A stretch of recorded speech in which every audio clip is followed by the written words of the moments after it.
सिम्मी की अभी नई नई शादी हुई थी और आज उसका ससुराल में पहला दिन था, इसलिए सिम्मी थोड़ी सहमी सहमी सी थी।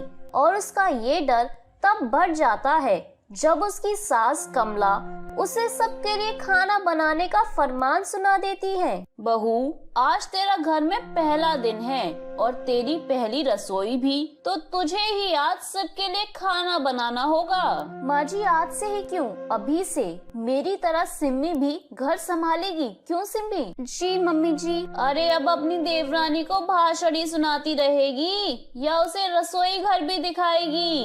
बहू अभी नई है, उसे कुछ पता नहीं कि रसोई में क्या चीज कहाँ रखी है। जाकर उसे एक बार समझा दे ताकि बहू को कोई दिक्कत ना हो और वो आसानी से खाना बना सके। हाँ माँ जी, लेकर तो जा रही हूँ। चलो सिम्मी, मैं तुम्हें इस घर का रसोई घर दिखा देती हूँ। अब पम्मी सिम्मी को रसोई घर में ले जाती है और रसोई घर में रखी सारी चीजें दिखा देती है। इधर देखो, ये राशन का सामान रखा है, आटा, दाल, चावल, सब कुछ। और ये दूसरी तरफ मसाले रखे हैं। सो आई होप अब तुम्हें सब समझ में आ गया होगा कि कौन सी चीज कहाँ रखी है। हाँ दीदी, मुझे सब समझ में आ गया है कि कौन सा सामान कहाँ रखा है। शाबाश, चलो अच्छी बात है। चलो मैं चलती हूँ, मुझे और भी काम है। अगर मैंने काम पूरे नहीं किए तो माँ जी मुझे सुना सुना कर मार डालेंगी। तुम आराम से खाना बनाना और घबराना मत। कोई भी प्रॉब्लम हो तो मुझे बता देना। हाँ, इतना बोलकर पम्मी वहाँ से चली जाती है। पम्मी के जाने के बाद सिम्मी परेशान रसोई में एक जगह पर खड़ी हो जाती है और खुद में ही कहने लगती है, हे भगवान, ये कैसी उलझन में फंसा दिया है आपने मुझे। मैंने मायके में कभी रसोई में पैर भी नहीं रखा। मुझे तो अपने घर का सामान भी नहीं पता कि कहाँ रखते हैं। आज तक तो मैंने गैस भी चालू नहीं की और ससुराल में अब सबके लिए खाना कैसे बनाऊं। और दीदी बोल रही थी कि काम समय पर नहीं हुआ तो माँ जी उन्हें सुना सुना कर मार डालेंगी। अगर ससुराल वालों को पता चल गया कि मुझे खाना बनाना नहीं आता तो मेरा क्या होगा? सिम्मी इन्हीं सब बातों को सोच सोच कर परेशान होती है और खाना बना नहीं पाती। कुछ देर बाद जब पम्मी रसोई में आती है तो वो देखती है कि अब तक सिम्मी ने कुछ नहीं किया। ये देखकर पम्मी बड़ी हैरान होती है और सिम्मी से कहती है, सिम्मी, इतना टाइम हो चुका है, कुछ देर बाद सभी लोग खाने के लिए आ जाएंगे और तूने तो अभी खाना बनाना शुरू भी नहीं किया। वो दीदी। क्या हुआ सिम्मी, बहुत परेशान लग रही हो? कोई परेशानी है या फिर कुछ समझ में नहीं आ रहा? जो भी बात है मुझे बताओ, मैं तुम्हारी मदद करूंगी। दीदी, आप जो कहेंगी मैं वो सब करूंगी, पर प्लीज आप किसी को कुछ मत बताना। दरअसल बात ये है कि मुझे खाना बनाना नहीं आता। मैंने आज तक गैस भी चालू नहीं की, खाना कैसे बनाऊं? मुझे बहुत डर लग रहा है। आज मेरा पहला दिन है और पहले ही दिन इतनी बड़ी जिम्मेदारी मिल गई। अगर घर वालों को पता चल गया कि मुझे खाना बनाना नहीं आता तो मेरा क्या होगा? क्या तुम्हें खाना बनाना नहीं आता? आखिर ऐसी बात थी तो तुमने मुझे पहले क्यों नहीं बताया? आखिर मैं तुम्हारी बड़ी बहन जैसी हूँ, मुझे तो बता सकती थी ना। चलो कोई बात नहीं, अभी भी देर नहीं हुई है। तुम मेरे साथ खड़ी रहो और मेरी मदद करो। सारा खाना मैं बना दूंगी और किसी को कुछ पता भी नहीं चलेगा। इतना कहकर पम्मी अपनी देवरानी की मदद करती है और खाना बनाकर सबके लिए बाहर ले जाती है। घर के सभी लोग खाना खाकर खाने की बहुत तारीफ करते हैं और साथ ही साथ सिम्मी की भी। वाह बहू, तुम्हारे हाथ में भी बड़ी बहू का स्वाद है। आज का खाना खाकर तो मुझे ऐसा लग रहा है कि माता अन्नपूर्णा साक्षात हमारे घर आ गई हैं। बहू, तुम्हारे ससुर जी बिल्कुल सही कह रहे हैं। तुम्हारे हाथों का खाना भी बिल्कुल पम्मी बहू की तरह है। हमारी पम्मी बहू भी बिल्कुल ऐसे ही स्वादिष्ट खाना बनाती है।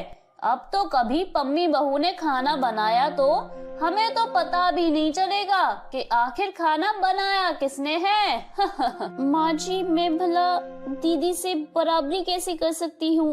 आप प्लीज मुझे ऐसी बातें करके शर्मिंदा मत कीजिए। मैं दीदी से अच्छा खाना बना ही नहीं सकती। सिमी, उन्होंने कहा कि तुम मुझसे अच्छा खाना नहीं, बल्कि आज तुमने ठीक वैसा ही खाना बनाया है जैसा मैं बनाती हूँ, क्योंकि मुझे तो इस तरह पम्मी सिमी के इमोशंस को सबके सामने आने से रोक लेती है और सभी खाना खाकर सिमी को उसका इनाम देते हैं। ससुराल वालों का प्यार देखकर सिमी बहुत खुश होती है। अब इसी तरह से कुछ दिन बीत जाते हैं, पर अभी तक सिमी के बदले पम्मी ही खाना बनाती और सभी घर वाले यही सोचते हैं कि खाना सिमी ने बनाया है।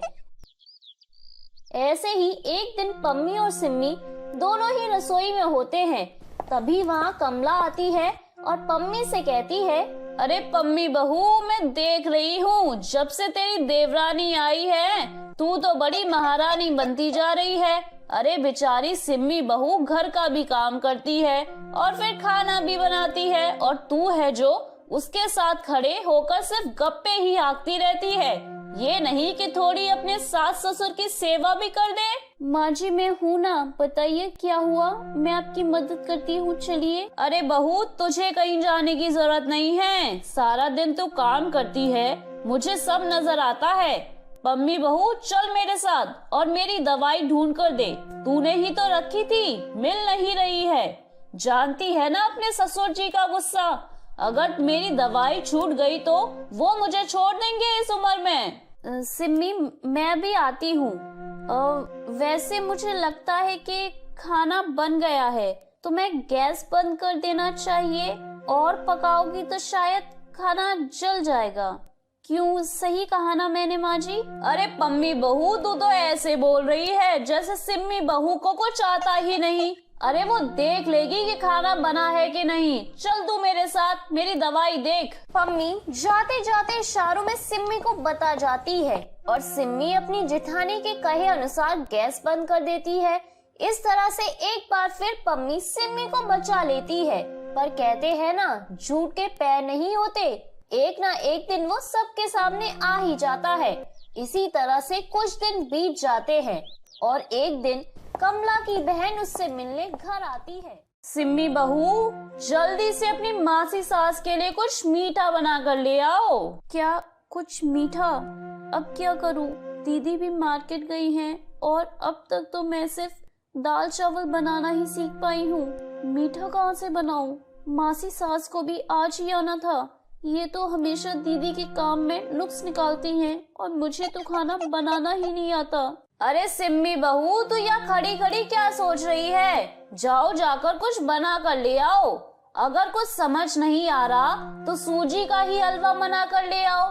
वैसे भी मेरी बहन को सूजी का हलवा बहुत पसंद है। जी माँ जी, अभी बना कर लाती हूँ। सिम्मी ये कहकर रसोई में हलवा बनाने चली जाती है, पर उसने तो आज से पहले कभी सूजी का हलवा बनाया ही नहीं था और वो तो ये भी नहीं जानती थी कि सूजी किस बला का नाम है। पर फिर भी YouTube की मदद से वो सूजी का हलवा बनाने की कोशिश करती है, पर उसकी सारी कोशिश फेल हो जाती है। काफी देर हो जाती है, पर सिम्मी अभी तक हलवा बनाकर लेकर नहीं आती। इसलिए कमला खुद रसोई में जाती है, जहां वो देखती है कि पूरी स्लिप पर सूजी ही सूजी बिखरी पड़ी है, कढ़ाई घी से भरी पड़ी है और सिम्मी अपना जला हुआ हाथ लेकर रो रही है। बहू, तूने अपना और रसोई का ये क्या हाल बना रखा है और तेरा हाथ कैसे जल गया? तेरी हालत देखकर ऐसा लग रहा है मानो जैसे जिंदगी में पहली बार तूने खाना बनाने की कोशिश की हो। दीदी, आपकी बहू की हालत देखकर मैं साफ साफ कह सकती हूँ, ये झूठ बोल रही है।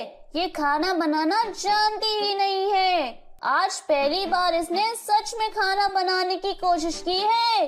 क्यों री, सही कह रही हूँ ना मैं? अब सच सच बोल भी दे। माँ जी, आप सही कह रही हैं। मैं ये सच और नहीं छिपा सकती। मुझे सच में खाना बनाना नहीं आता। मैं डरती थी अगर आप लोगों को पता चल जाएगा कि मुझे खाना बनाना नहीं आता तो आप लोग मुझे ताने सुनाएंगे, मेरी माँ को शर्मिंदा करेंगे और मुझे कुणाल जी से दूर कर देंगे। अभी तक आप लोग जो खाना खा रहे थे वो दीदी बनाया करती थी। सिम्मी को रोता देख कमला उसके आंसू पोंछती है और उसके जले हुए हाथ पर दवा लगाकर कहती है, सिम्मी बहू, अपनी मौसी सास की बात का बुरा मत मानना, उसकी तो जुबान ही ऐसी है। अरे तुझे डर किस बात का था? अगर तुझे खाना बनाना नहीं आता तो बोल देती।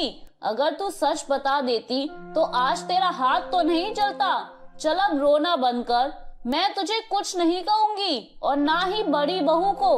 कमला का प्यार और उसकी बातें सुनकर सिम्मी अपनी सास को गले से लगा लेती है, जिसके बाद सिम्मी के मन से सारा डर खत्म हो जाता है और धीरे धीरे वो खाना बनाना सीख लेती है। और आखिरकार एक दिन सिम्मी अपने हाथों से अकेले सबके लिए खाना बनाती है। तो मेरे प्यारे दोस्तों, कैसी लगी आपको मेरी ये कहानी? मुझे कमेंट करके जरूर बताएं और अपने दोस्तों के साथ शेयर करें। अगर आपने मेरे चैनल को अभी तक सब्सक्राइब नहीं किया है तो नीचे वाले बेल आइकन को दबाकर सब्सक्राइब कर लें। तो मिलती हूँ मैं आप सभी से फिर एक नई कहानी के साथ। तब तक आप अपना ध्यान रखिए। बाय बाय दोस्तों।